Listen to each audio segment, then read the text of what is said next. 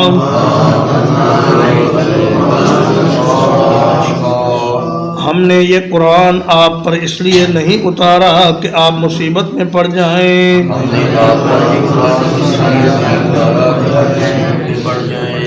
الا تذکرۃ لمن یخشیٰ، بلکہ یہ نصیحت ہے اس شخص کے لیے جو ڈر جائے، تنزیلا ممن خلق الارض،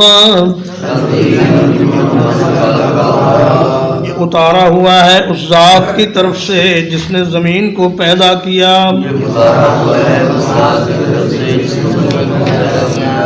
والسماوات العلی، اور جس نے بلند و بالا آسمانوں کو پیدا کیا، الرحمن علی العرش استوى، نہایت رحم کرنے والا عرش پر بلند ہوا، لہ ما فی السماوات وما فی الارض، اسی کے لیے ہے جو کچھ آسمانوں میں ہے اور جو کچھ زمین میں ہے، وما بینہما،